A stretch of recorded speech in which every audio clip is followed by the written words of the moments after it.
And welcome, everybody. It is the disembodied voice of Robert Adichie here, and I'm here to introduce Eric Simon. Eric is going to talk about the myth Dawn of Heroes, and he's going to give you a live demo of the new myth. So take it away, Eric. Hello everyone, I'm Eric Simon. I am the lead developer for the new version of Myth. I hope everybody's interested to see some of the new things that we've been doing. I'm going to be watching the chat. I've got it over here so I can keep an eye on it, even while I'm playing Tabletop Simulator. And I'm mostly going to be just playing through the first however much I get through. I will pause whenever there are questions, and otherwise I'm going to just kind of talk through what I'm doing. You'll see that I've got our demo rules up here, and we have the first act of Avatar of Shadow. Now, if you've played Myth Classic, you'll know that Avatar of Shadow has been an adventure in the past. This is a redone version to sort of play up some of the new stuff that we are doing with Dawn of Heroes. So, if you're new to Myth, let me give you a little bit of an orientation. First of all, here we have my hero card. I'm going to be playing solo today. I'm going to be playing as the Tavian Soldier. So she is a Tavian, which is sort of a mongoose species, that humanoid mongoose. And this is what now the hero board looks like. So you can see that we have a lot of the information that used to be on the hero board is still there, plus more. So in this setup, I have the reference card, but I don't actually need it because all of that information is right on the hero board. So we're trying to have a little more of a play support in terms of the layout of the game, so that it's a little more coherent for, especially for new players. So here's the soldier. Now the soldier can use a shield, as you can see. That's one of her abilities, and also has rage. You'll see what that does. Mostly, it has to do with activating some of her cards. So I have her hero deck right here. I have already drawn my first 5 cards, and I'm going to go ahead and start the first part of the game, which is actually before I even get onto the map. So this area is going to be for scene 1 of Avatar of Shadow, but I haven't even gotten there yet. I am not in that place, as you will see. So the thing that I will do is I will go ahead and pop this out. Now I know that in the streaming, you may not be able to read everything, so I'm going to point out some things that you'll need to know as I get into it. Among the other things, for instance, in the special rules, it says add together the darkness decks with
Go ahead. Okay. Sorry about that, folks. All right. We're back. So, yeah, I'll reappear myself in a moment, but you should be looking at the board anyway. Uh, so, I realize that it may be a little bit tricky to read some of the things in the screen share, so I'll go over the things that that you need to know. I'm just going to point out a few things. So first of all, for this adventure, we're going to be putting together the Darkness decks with Novice and Cave keywords. So Darkness decks are going to have different keywords at the bottom. You'll see when I play Darkness cards. And the way that works is the adventure will tell you which ones to put together. So in the past, things ran um, by monster type, but that is no longer the case. So you can have a wider variety. For instance, this base set will have mostly unholy monsters, which are the Shamblers, the Skeletons, and the Soulless. And they can play with different Darkness decks depending on the adventure. So the Darkness really is more of an environmental experience than it is yeah. Sorry, I have a fan on. I'm going to turn off my fan if you're hearing the fan. Sorry about that.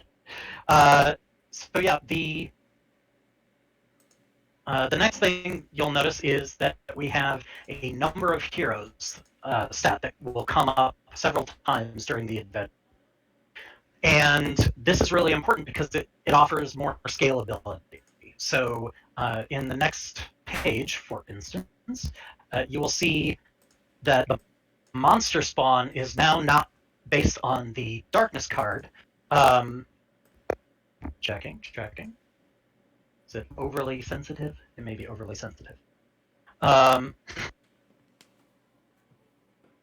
So the Darkness card is...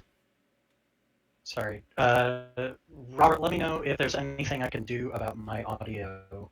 I thought we had tested through this. Yeah, I don't know. It just came up a little robot-y this time. I think it may be...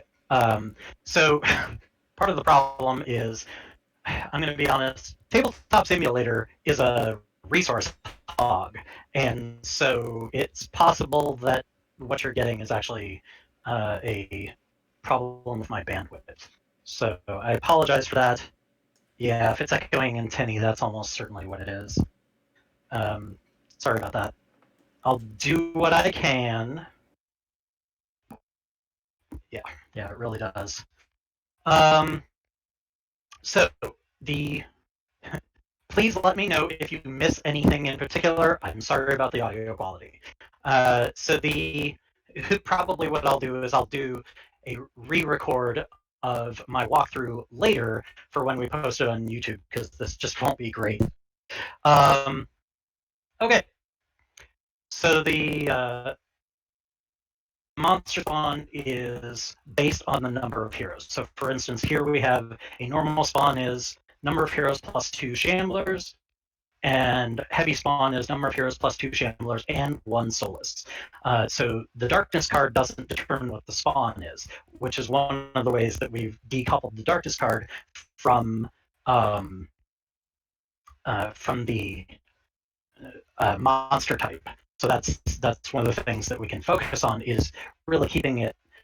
Monsters are attached to the adventure. The Darkness is also attached to the adventure, but they're not attached to each other. Okay. So let's move into the beginning of the adventure. So here we have the entrance. So we are tracking Lucy. I'm not going to read all of the text, and you're going to see my cat, possibly. Das Schwarze Katze is going to be here. But yeah, I'm not going to read through all of the text, but I'm going to talk through some of the important parts. So we're tracking Lucy. If you've read the prologue of the Avatar of Shadow, you know that Lucy has a possessed doll that has turned her into the Avatar of Shadow, and she's wreaking havoc across the land.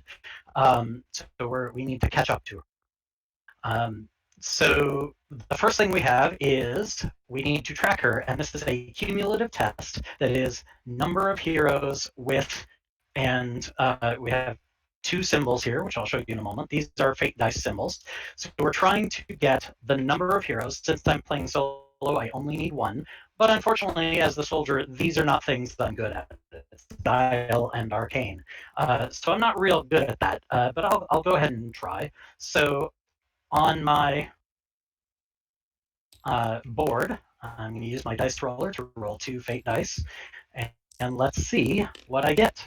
I did not. I got Darkness and Rage, which is a little more likely as a soldier. So I failed. So I'm going to once again take a look at the result of that. And the failure is it took you longer than you care to admit finding her trail. That time might cost you. So if I had succeeded, I would have gotten 2 quest tokens that I could spend on any task in Act 1, which would have been super helpful. Then we're going to climb to Arthas. So this is another test that's going to happen even before the scene really begins.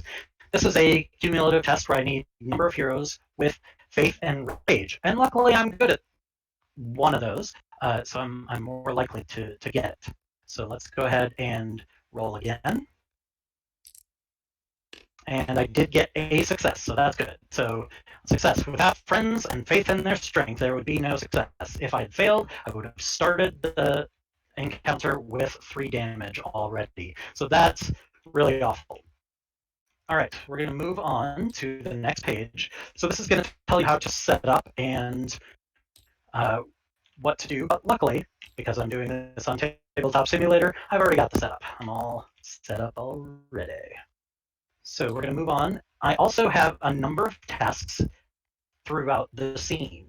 So in the scene, there are a number of different things that I can do. So one of them that I would like to do is defeat the Solus, because to end the scene, I have to open the door. And this is a cumulative test 10 with Guile. Now, if I had a brigand here, I might send the brigand over there and just have them picking the lock. But as it is, I probably need to defeat the Solus, grab the key, and then that automatically will help me open the door. I can also do some optional tasks. I have Search the Grave, which is right here on my screen. And then I can also search crates. There are 2 crates in here that I can search. And you'll notice those are both one-time tests. So they're not cumulative tests. I don't get to keep trying on them. It's one time, and whatever I get, I get. And so that's what happens. All right, so with all of that in mind, I'm going to go ahead and start by placing my soldier on the map. So here I am.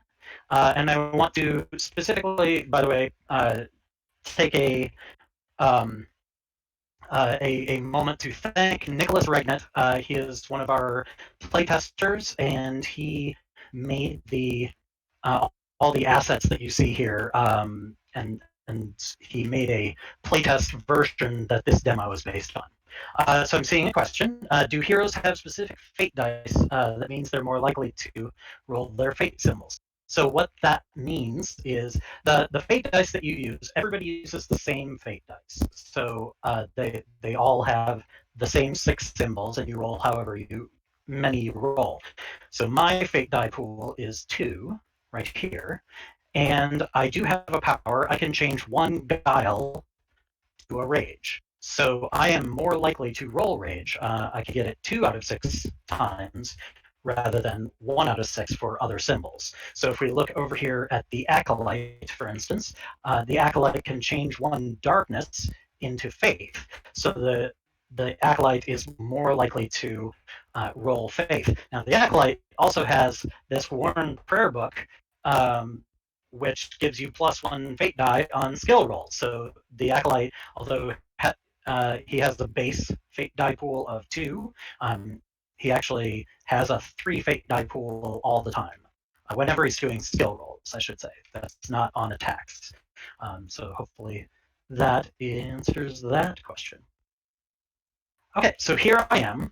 And one of the important things to understand about myth, and this is true of classic myth, so that this is exactly the same in Dawn of Heroes. But one of the important things to understand is that there isn't really a turn order. All of the heroes act in whatever order they want. They can play cards in between each other.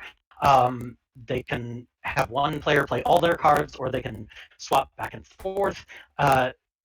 The the heroes just keep going until the darkness acts or they decide they're done. And the thing that determines whether the darkness acts is over here, the darkness board. So on the darkness board, I have some information for the two types of monsters that I'm fighting. And also, I have this darkness track. So the darkness token here starts at 0. And when I play cards, they have a darkness cost at the lower right. And that darkness cost increases the darkness track. Anytime the darkness track reaches 6, then the darkness is going to go. And that's how that works. So the darkness, we can be acting and doing things, and as soon as we hit 6, the darkness is going to go. Now, I don't have a lot of darkness cost right here in this first hand, so it's very likely that I'm not going to have a darkness phase in the first turn. So that'll be helpful. I'll be able to get some stuff done. So let's go ahead and do that. So the first thing I'm going to do is I'm going to look through my cards. And you'll see that I have different darkness costs. There are also 3 different types of cards. There is an action, free actions, and interrupts.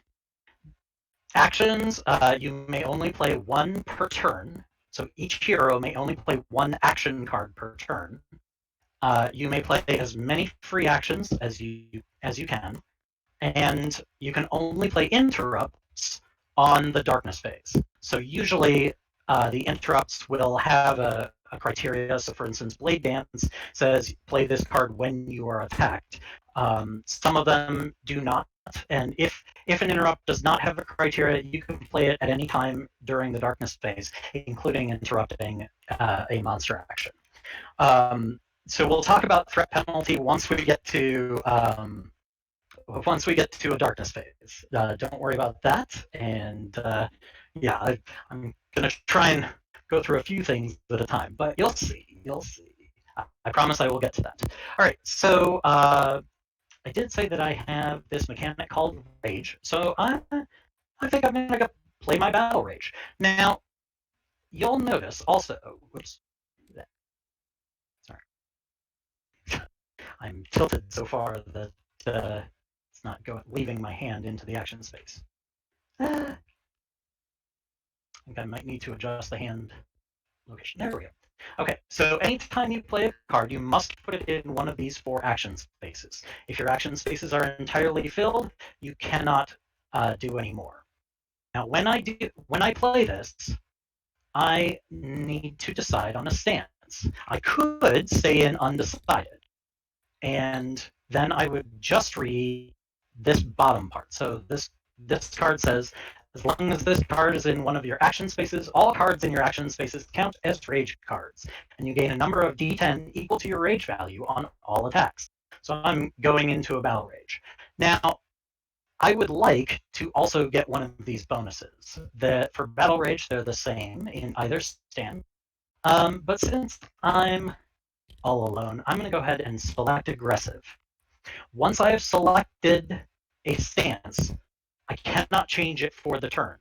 If I stay in undecided, I can keep playing cards in undecided, but I do not get the bonuses that you see for the stance. So that's an extremely important decision. Now, since I am really looking to try and tear through this, I'm not really great at tasks in general, so I think I'm just going to try and fight my way through this as much as possible. So I'm going to go into aggressive. Now, when I choose aggressive, I get 2 exertion points. Now, exertion points can be used for a variety of things. The most common of them is to move. So I can move with 1 exertion point. I can move 1 square orthogonally or diagonally. So I'm going to move diagonally. And I have another exertion point that I could use. So I think I'm going to use it to try and open this chest. This chest is right here. So when I am adjacent to a task token, I can do that task. So here we go. I've got search the crate. So this is a one-time test with faith and arcane. So I'm going to just see if I can get anything. Now this gives me D10s, which are used for attacking. They're not used for tasks. So I'm just going to go ahead and roll my same 2 and hope I get lucky. So Guile or Faith and Arcane. That is not what I need. So even changing the Guile to a Rage will not do anything for me. So I have failed. And the failure is somebody else beat you to the treasure and only left the scraps, gain 1 gold. So let's go over here and grab a gold. And yeah, 1 gold is not much, which is why you still get it on searching the crate. Sorry, there we go. But now that task token is done, so I'm going to set that aside. Okay, the next thing is, so I played a card. I can keep playing cards. I certainly didn't get any darkness out of that, so I'm going to go ahead and keep going. So let's see, I've got some more rage stuff, and I can, so this one says requires an item with the shield keyword, which I do have. So this would be attacking with my shield. So I'm going to go ahead and do that. So when I play the yoke is heavy, I attack with my shield. Now I am in aggressive stance, so I get 3 EP, and I can use those at any time while this card is resolving. I do not save it. It's very nice of you, Christian. So I do not save the EP from card to card. I must fully resolve a card before I move on to the next thing. So I'm going to go ahead and attack. And so I have 2 rage at this point, because all of my cards count as rage, and these have the rage keyword anyway, so I didn't even need to have that. But I'm going to go ahead. Yes. So if I had gotten both of the fate symbols, oops. Let me zoom out a little bit. So for that task, for instance, the 1 success would have been gain 4 gold, 2 successes would be draw a green item card, and 3 successes is gain 3 or more successes is gain a scrying rune that can be used to automatically pass one of the tasks in scene 2. So that's definitely, so it varies by task. Some tasks you'll just have a better chance of success. Or if it's accumulative, you may be able to achieve it more quickly. So for instance, the brigand, that door opening, if you have to pick it and you need 10 guile, the brigand is going to get there pretty quickly, because the brigand has items that add and cards that add fate dice on skills. So the brigand is going to get there actually pretty quickly on that kind of cumulative test.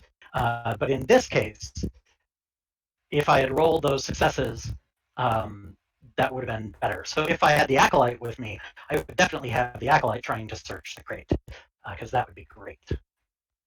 All right, so I'm going to go ahead and roll this attack. So I can use these EP at any time before the end of the card. So I'm going to go ahead and attack this melee shambler right here. And to do that, I roll my D10 pool. So I start with 1. I am attacking with my pot. Oops. I'm attacking with my pot lid, which adds another D10. And I also have battle rage up and 2 rage. So I'm going to go ahead and roll 4d10 and 2 fate dice.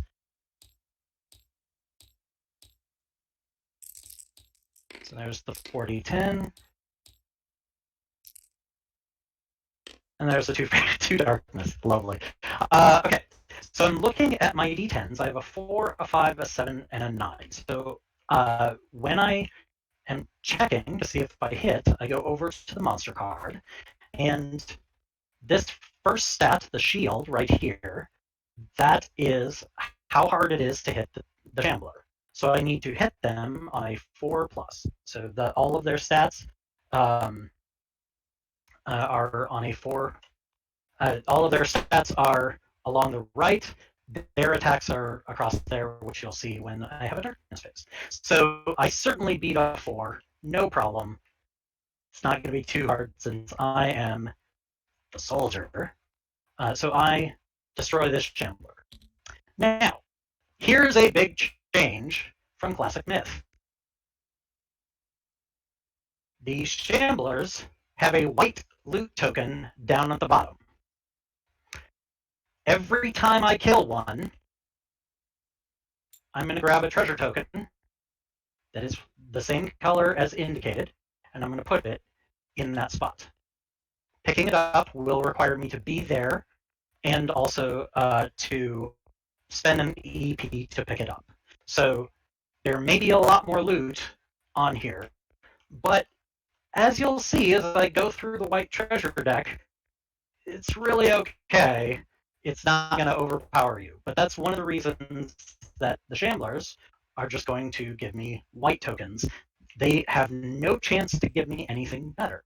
I have to kill the soulless if I want something better.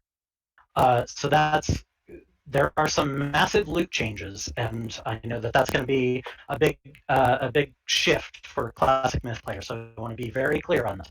This Shambler has died. On the monster card, there's the white loot symbol, so it drops a white treasure token. So I'll talk about that if and when I pick it up. So in fact, I think I will. Since I have 3 EP, I'm going to go ahead and go here. I'm going to pick up that white treasure token. And then I'm going to, with whatever I get, I'm then going to move to there. So that white treasure token gets me a white treasure card. I should probably shuffle this because I have played it. All right. So I must draw one. What I got was a focus potion. Ooh. So a focus potion goes into. Whoops. Sorry. You'll have to excuse me. I am okay with Tabletop Simulator, but not great.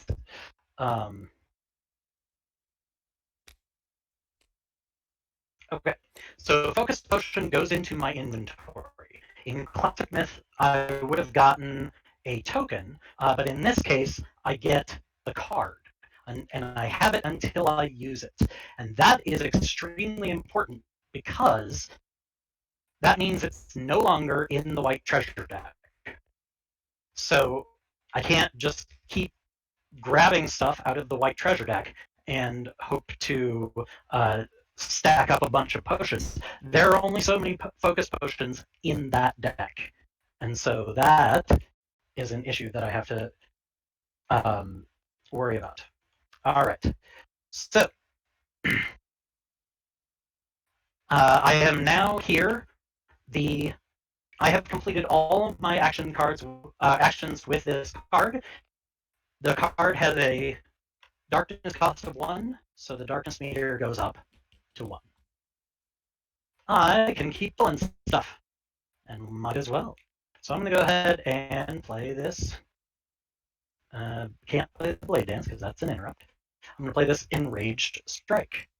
So the Enraged Strike is attack 1, target within range, and I get a number of fate dice equal to my rage value. Oh, sorry, one more thing that I forgot to do. I did 1 point of damage, which means my threat went up by 1. I did use the shield, and I did not roll any rage, so I can't raise my threat more. Mostly threat is going to matter for two things. It is going to matter for choosing primary target when the darkness goes, but it's also going to matter for threat penalties, which you'll see when the darkness goes. I choose not to do anything else with that at this time. Okay, so now I'm playing Enraged Strike. I now have 3 rage, because even though this doesn't have the keyword, it definitely it definitely counts as rage because of the battle rage. So I have 3 extra dice. This time I'm using my fireplace poker, and I am also using my rage pool. So I'm gonna roll 5 d10s. So let's see, 1, 2, 3, 4, 5, and a couple of those. And I rolled 3 ones, which is not great, but luckily I did also roll a 7 and a 10. I rolled an arcane and a guile, and so I'm actually going to switch this. Nope, not faith, to rage, because I'm using my change a guile result to a rage ability, and that will lower my threat by 1 at the end of this attack. So it'll actually balance out because I'm going to be doing 1 point of damage. So once again, I destroy that guy, and he drops a white treasure token. I also, I was inaggressive. I should have gotten an extra D10. So there we are. And then I have 2 EP. And as fun as it is to just keep killing shamblers, I should probably start working my way towards the soulless and actually get something done. Then the darkness goes up another time. And I think I am going to play the easy way. So this will let me search my draw pile for a card of my choice. Luckily, I have a great way to do that. And what I really need is a way to get there quickly. So I'm going to grab a hustle. So I'm going to add a hustle to my hand. That also gives me 2 EP. And then I'm going to go ahead and move 2 up to there. All of my action spaces are full, so I can't play the hustle right now. That means it is time for me to go ahead and end this turn. There's very little that I could do, so I'm just going to go ahead and end the turn. So the first thing that happens is I do hero management. I reduce my threat by the number of empty spaces. Oh, look, I have none, so my threat stays at 1. And then I discard these. I could also discard cards out of my hand, but I'm pretty happy with both of these. So then I'm going to draw up to 5. Okay, so now I've got some other stuff. And then once I've done that, as part of the refresh phase, the darkness meter goes up by 1. The darkness meter always goes up by 1 during the refresh phase, and this could trigger another darkness phase, depending on where we are on the meter. But in this case, it does not, because I had only generated a couple of darkness points. So then I'm going to go ahead and start my next turn. So when I start the next turn, I reset my stance to undecided. So I can, if I want, go into cautious this turn. I have 3 interrupt cards, which is not great. And I have the action, which requires people to. This is. I was really hoping to get something better. Okay, so don't have much in the way of actions or attacks, I have a lot of things that I can do on the darkness phase. So what I want, I think, at this point, yes, Vika, yes, you can hold as many cards as you want. You do not have to hold just one. Thank you. That is an important change from Classic Myth. You can keep as many as you want. So that is definitely an important thing. All right, so I think actually what I want to do is I want to go ahead and trigger the darkness because I've got all these interrupts, and that means I need a darkness phase. So I'm going to start with Battle Joy, and I'm going to now, unfortunately, I cannot play it in cautious, but I really want to be in cautious when I play V. So what I'm going to do is I'm going to play it in undecided. I will not get the EP, but I also don't have the restriction because this Battle Joy cannot be played in cautious. So each minion within 3 squares of you must pass a courage test or is immediately defeated. Increase the courage test TN by your rage value. And I don't have any current rage, so it is just their normal courage value. So we're going to go over here, take a look at, and it says only minions. So though I am within 3 squares of the Ulisses, the only one this applies to is the Shambler. Now, unfortunately, Shamblers have a lot of courage. That second to last symbol on the right is their courage value, and they're trying to roll equal to or above it. And so it's actually super unlikely to scare the undead. That's okay. Yeah, that's a 7. The Chandler definitely passed the courage test, so oh well. But I did increase the darkness by 2. And that's kind of what I wanted, actually, because I have all these interrupts, and I would really like to be able to play them on and keep this moving forward. So what I'm going to do is I'm going to play Hustle.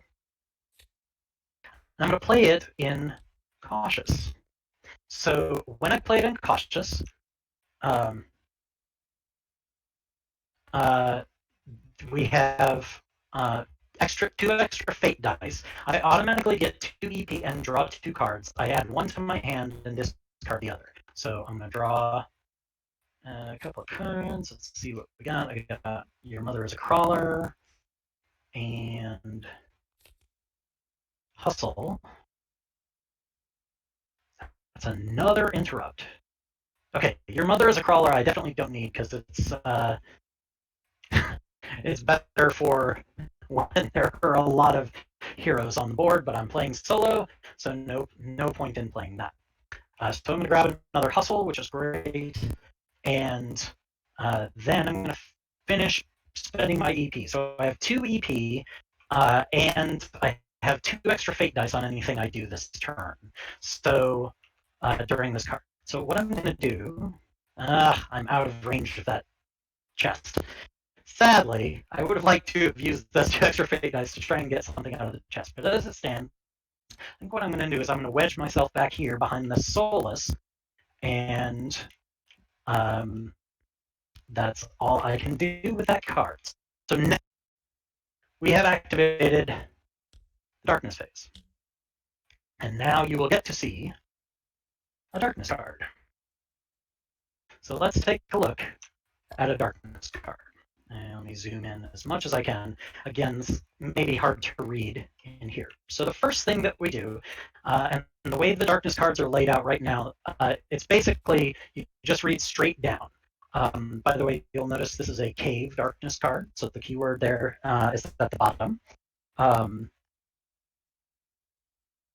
To answer your question, Infantis, there have been changes to the hero decks. I will be going into more detail as we get closer, and we'll be doing more detailed previews. I've talked a little bit about them in some of the blog posts that I put up on the Ulisses website, just sort of the feel changes that we've done.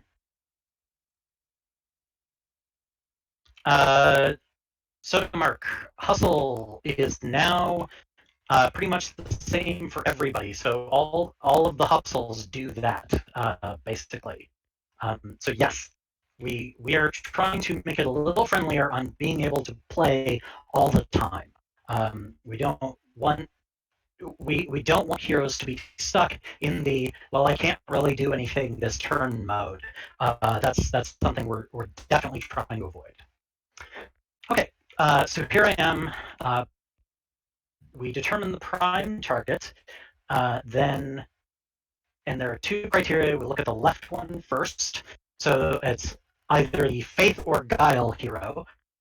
We don't have one of those on the board, so then the prime target becomes the highest threat. Oh, guess what? That's me. Then we read, oh, this is unfortunate. So the number of all minions attacks is doubled during this darkness cycle. So minions, and 2 minions with the cave keyword per hero appear as at the edge closest to the hero. So that's very unfortunate. Okay, so, all right. Luckily, I'm playing the demo version, and I don't actually own in this set any minions with the cave keyword, so I'm just going to ignore that event. Let's not do that this time around. Now, I won't have the penalty row effect, but here's the important thing.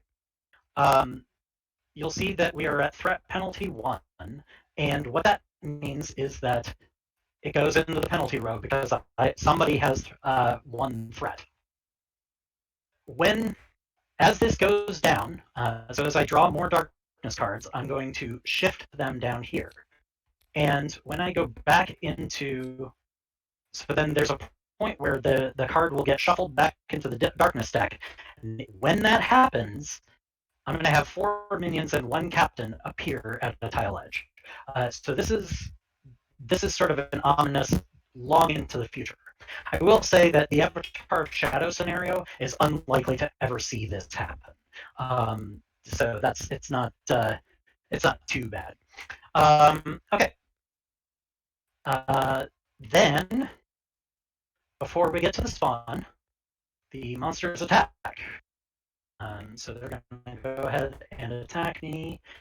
So I am the prime target. I should show you once again. So important, the movement, that's the 3rd symbol down the right side. The Shamblers move 2, and the Solus moves 3. It won't need to, of course, because it's right next to me. But the Shamblers, so this Shambler is going to move 2 towards me, but is still out of range to reach me. The Shambler doesn't have to move, so it'll just hang out there and ready to attack. The Solus is fine where it is. And now we go back to the monster cards, and they're going to try to attack me. So the Shamblers, they roll a single d10, they do a single damage, and their target number is a 7. I currently have nothing that is increasing that target number, so they're just going to go ahead and roll and not hit me. Great. Yeah, we're going to fix the Alchemist, don't worry. There will be a new Alchemist, a new version. Now the Solus rolls 2d10 and 1 fate die. It also does 2 damage, and it only needs a 5. Oh, sorry, no, it has 2 health. Wait, no, sorry. That's not what I meant. So it's going to do 1 damage, but it only needs a 5. So 2 dice. It can hit 2 targets, but it's not going to because there's only 1 of me. And also, don't roll. Of course, it rolled darkness. Cool. All right. So I'm going to get a curse. Fun. Now, I have been attacked. I seem to remember that I have a blade dance. So I'm going to go ahead and play this blade dance. Excuse me. I really need to change the hand sizes here. Okay. So I'm going to play this blade dance, and because I played it in cautious, I get to draw a card. So this is one of the things that the soldier has become very good at. If you're in aggressive, you're going to be hitting a lot and just running around and punching things big time. But if you're in cautious, you're very good at interrupting, and you can keep that cycle going a lot, which is super helpful. So I can play that. I can also play. I don't want to do that. I don't have an I'll take that. I guess I could play this. But I think he's still going to hit me. So that's Impenetrable and Blade Dance, which I technically should have played in the other order. So I play Impenetrable first so that his TN goes up. Currently, my Rage is nothing. So then I play the Blade Dance, and my Rage is now 1 because this has the Rage keyword. So my TN now goes up by 1, 2, 3. And let's see what he rolled. So the soloist rolled a 5 and a 2. So since it went up by 3, the soloist no longer hits me. Then the Blade Dance goes off, and I can attack. After resolving the attack, I attack a number of targets within reach equal to my rage value. My rage value would be 1, so I could only attack 1, and there's only 1 within range anyway. So I'm going to go ahead and take a swing. So that's going to be. So I have.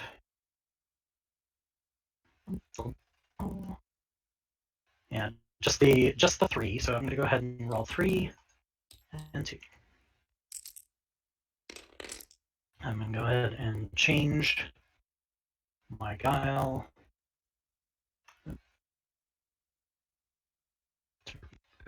to rage. And I rolled a 1, 4, and 7. I'm pretty sure the 7 will hit. Yeah. So I need a 5 to hit the Solus. I do hit it, and it will take 1 damage. And then, since I played 2 darkness, 2 points of darkness, the darkness goes up to 8 as I play my interrupts. I cannot play any more interrupts. I cannot play any more cards. The darkness has nothing else that it is doing except for the spawn. And we know that there are 2 shamblers. I'll just grab these 2, and they spawn over here, and that's the normal spawn. And then the darkness is done, and at the end of the darkness, it drops by 6, which means, and that's why we have the darkness meter going up to 10, because your interrupts may increase it up to 10, and then when you end the darkness phase, you're only dropping down to 2 instead of 0. So that's the end of that darkness phase, and then I would continue, but we're getting close to time, so I want to check and see if there are any last questions so far. And I know that there's just a ton of stuff that I haven't gone into. So here's what I'm going to do for you. This is my tabletop simulator of the demo. I have the full demo rules. I have little bits of advice all around. And I have the soldier and the acolyte and everything you need to play with those 2 heroes through the first act of the new Avatar of Shadow. So, as soon as I'm done here, I'm going to make this demo available. It is already on the Steam Workshop. I also have a drive-through cards link that I'm going to be posting so that you can download a print-and-play version of all the materials you see here. And you will be able to try this out yourself. And I'm just going to go ahead and make those public right now.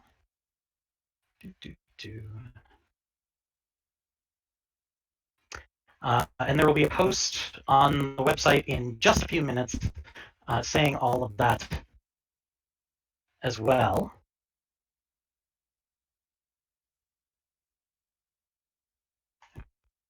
Those are both now public, and I'm going to put them into the Twitch. So originally, we were going to have something at Gen Con where everybody could come up and do a quick 15-minute demo and just get to play through and see some of the new rules. But obviously, we couldn't do that. So instead, you get even more. You get fully playable 2-hero demo. And yes, they are playable solo. I will say the soldier is a lot easier to play solo through this than the acolyte. I recommend trying it solo with the soldier first, unless you want to try something wacky. You definitely can do it with the acolyte. So Kylo Rem, what I would suggest is just go ahead and read through the rules when you grab either the Tabletop Simulator or the Drive Through Cards demo pack. Just read all the way through the rules. Honestly, I feel like having a summary is tricky because there's a lot of subtle but profound changes. One of the things that I'll just mention about the loot rules. Oh, sorry. Sorry, I'm trying to pull up Twitch here. One of the big changes about the loot rules is that, so let me just grab a green item. Hey, it's a buckler. I love bucklers. So items, especially higher quality items that would be equipable, still have the cost and sell price at the lower right. The sell price is now also a repair price. When you pick up an item that has a number, so for instance, the potion doesn't have a number, it has a dash, but when you pick up an item that has a number, that item is broken when you pick it up. Only between scenes can you repair it, and it costs the sell value to repair it. Once you've repaired it, you can put it in here. And the other problem is that you can only carry one broken item from scene to scene. So if you haven't repaired something, you can have one broken item in your inventory. And otherwise, you have to pay that gold to get it back. So that's one of the reasons that cycling through the white deck is very important, because that's where most of the gold is. So you want to get through that gold to repair your items. Okay. Thanks, Eric. That was really Yeah. cool. I'm excited to give it some more playtests with the acolyte and the hunter. Yep. So sorry, the acolyte and the soldier. So you are gonna get this Yes. article up here pretty quickly, which will have the links for these things. So everybody, go ahead and go download those and let Yep. us know what you think.